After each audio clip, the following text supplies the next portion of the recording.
বুড়িগঙ্গার বাদামতলী ঘাটে এখন সাজ সাজ রব, জলজল করছে শতবর্ষী প্যাডেল স্টিমার পিএস মাহসুদ। কেউ রং তুলিতে শেষ ছোঁয়া দিচ্ছেন, কেউ কেবিনের জানালা পলিশ করছেন, কেউ আবার ইঞ্জিন ঘরে ব্যস্ত চূড়ান্ত পরীক্ষায়। ৪ বছরের দীর্ঘ বিরতির পর আবারও জলে নামতে যাচ্ছে বাংলাদেশের গর্ব, জলের কমলা রকেট নামে পরিচিত এই কিংবদন্তি স্টিমার।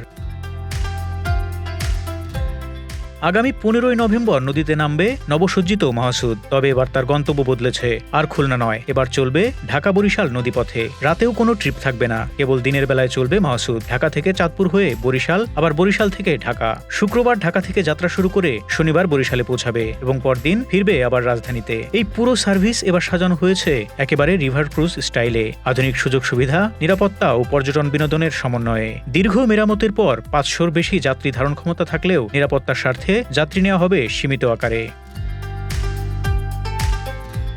একসময় এই মাহসুদই ছিল দক্ষিণবঙ্গের জীবনরেখা। ঢাকা থেকে খুলনা পৌঁছাতে সময় লাগত মাত্র ২০ থেকে ২২ ঘন্টা। যে গতি তখনকার সময় ছিল বিস্ময়কর, তাই যাত্রীদের মুখে মুখে নাম হয়ে যায় রকেট স্টিমার। এই জাহাজের ডেকে একসময় ভ্রমণ করেছেন রাষ্ট্রপতি, মন্ত্রী, রাজনীতিক, ব্যবসায়ী, এমনকি বিদেশি কূটনীতিকরাও।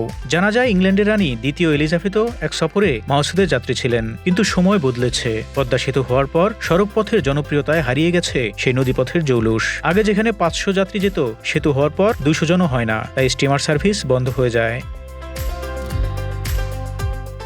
আজকের দিনে পৃথিবীতে মাত্র ৪ থেকে ৫টি প্যাডেল স্টিমার টিকে আছে। তাদের মধ্যে বাংলাদেশের মাহসুদ গর্বের সঙ্গে জায়গা করে নিয়েছে। ইঞ্জিন চালক সাইফুল ইসলাম বললেন, ইউরোপ থেকে অনেক পর্যটক আসেন শুধু এটি দেখতে বা একবার চড়তে। তারা অবাক হন এত পুরনো জাহাজ এখনো কিভাবে জীবন্ত।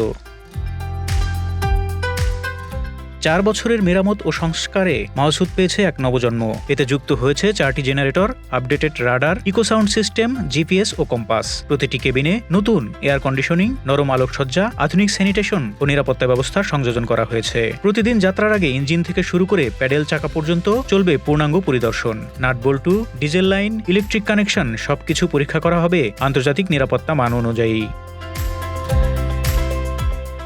ঘাট ও যাত্রী সেবায় নিয়োজিত আছেন প্রায় ১৫০ থেকে ২০০ কর্মী। স্টিমারের অভ্যন্তরে ইঞ্জিনিয়ারিং সেকশনে ১০ জন, ডেকে ১৫ জন এবং ক্যাটারিং, বাটলার সহ প্রায় ২৫ থেকে ৩০ জন কর্মচারী কাজ করছেন। নতুনত্ব এসেছে খাবার পরিবেশনের ধরনেও। প্রচলিত নিয়মের বদলে এবার বুফে স্টাইলে পরিবেশন করা হবে খাবার।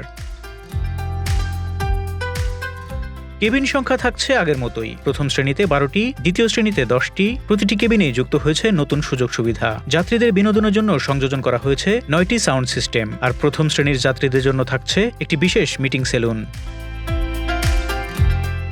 লঞ্চে যাত্রীদের সুবিধার জন্য ফার্স্ট ক্লাসে রয়েছে ৩টি টয়লেট ও একটি গোসলখানা। সেকেন্ড ক্লাসেও আছে ৩টি টয়লেট এবং একটি গোসলখানা। আর ডেক যাত্রীদের জন্য তৈরি করা হয়েছে মোট ১২টি টয়লেট। তবে এইসব টয়লেট বা গোসলখানার কোনোটি কেবিন সংযুক্ত নয়, সবগুলোই আলাদা করে নির্মিত।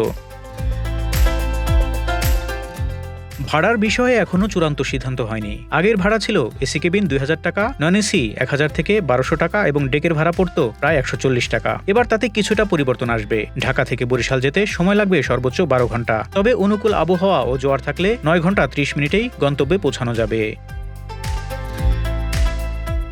কবি জীবনানন্দেরও ঢাকা বরিশাল আসা যাওয়ার বাহন ছিল এই স্টিমার। ১৯২৯ সালে প্রসিদ্ধ স্টিমারগুলোর মধ্যে ছিল লেপচা, অস্ট্রিচ, গাজী এবং মাহসুদ। জানা যায় মাহসুদেও আসা যাওয়া করতেন জীবনানন্দ। কবির ডায়েরিতেও স্টিমার যাত্রার অসংখ্য উল্লেখ আছে। সেই ইঞ্জিনের গর্জন, বাষ্পের গন্ধ আর হুইসেলের সুরে আবারও জেগে উঠবে বাংলাদেশের নদীপথ। ৪ বছরের অবসরের পর নতুন প্রাণে ফিরছে এই ঐতিহাসিক steamer. Desk report, Dhaka express.